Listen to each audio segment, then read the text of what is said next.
Today I'd like to introduce you my good friend Eliana Berdam, who's a composer. She currently teaches at the University of Rhode Island, and she just wrote a beautiful cycle of 4 pieces for pianist and disclavier. It's entitled Encounter, and the titles of the individual pieces are...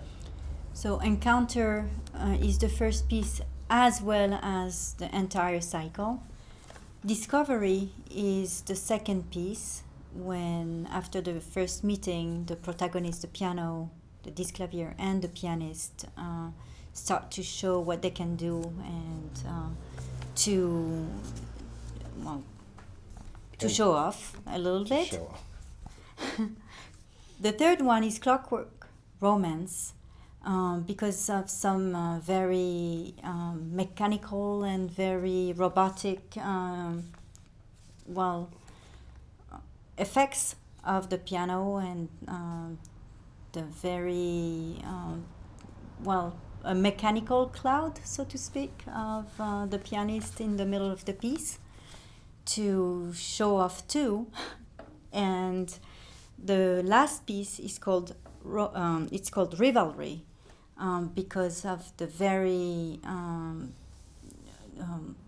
because of a match between the pianist and the piano, where each of the protagonists tries to play as fast, as loud, and as fast and as loud as as each other. Yeah.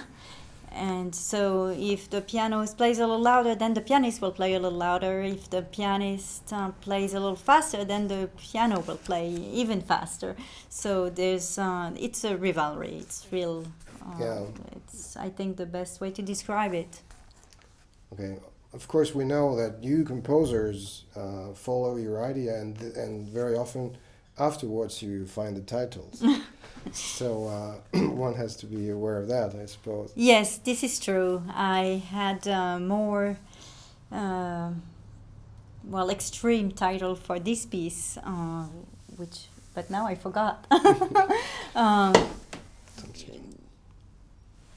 That was Vengeance, the computer Vengeance. That was my. That was okay. So my former title for the piece was Computer Revenge. It was for the whole set. The whole cycle, with the last piece being especially the vengeance of the computer or the machine, being almost demonic in its expressivity and. So we already talked about the MIDI protocol that you use for communicating that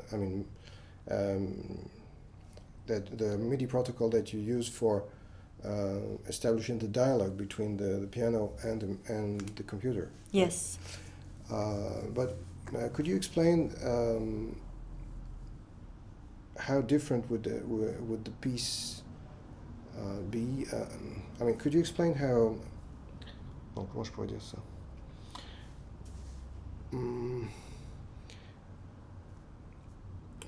Getting back to the constraints brought by the disclavier as an instrument, as a very special piano, what are the differences in writing a piece for this piano and writing for electronic music, for example? Because you could have used some much simpler means to achieve a similar result, maybe. Yes, maybe played by two pianists.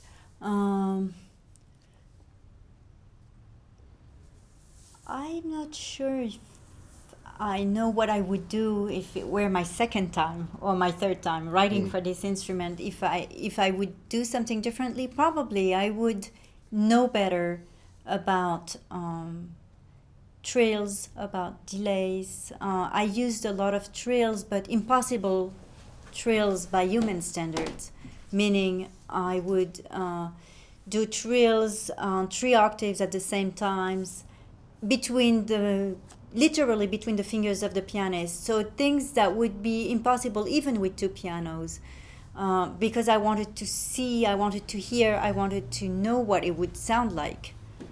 So whether it was musically a sound choice, I'm not able to say yet. I would let the audience judge that.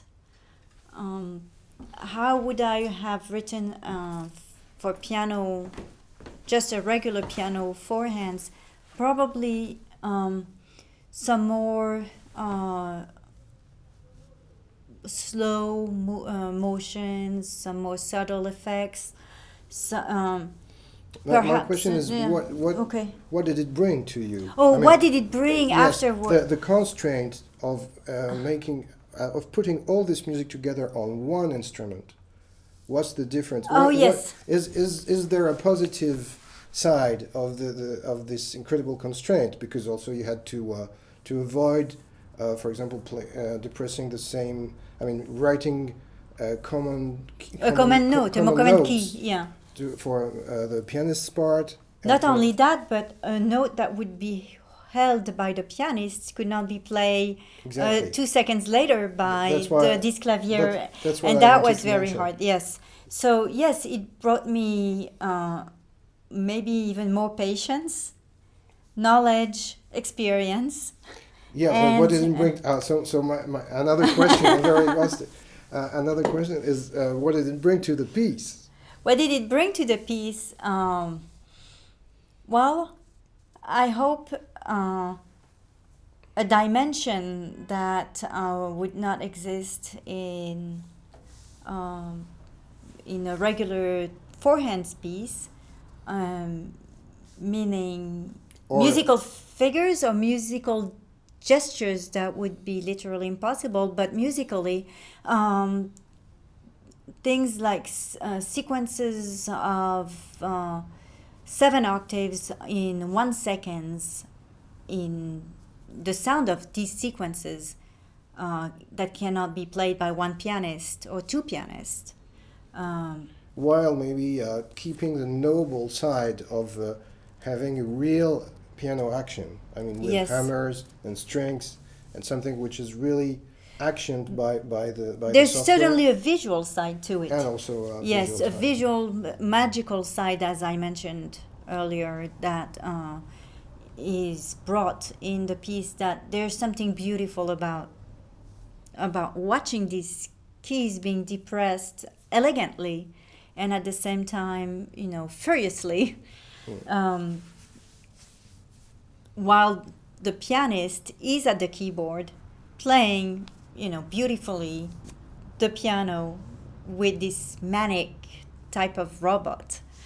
At times, sometimes, like in the second movement, the beginning of the second movement, there's a mirror effect where an imitation, I can do this, you can do that, sort of a dialogue when the two protagonists are starting to show to each other what they can do, and I can do this, you can do that type of effect, which is was also very difficult to control because they're playing the same things, so the notes of the disclavier had to be a little shorter to allow the pianist to play again after that, and the entire constraint of the pedal, of depressing the pedal at the right time.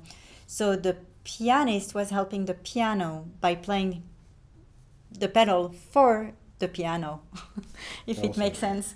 It does. Yes.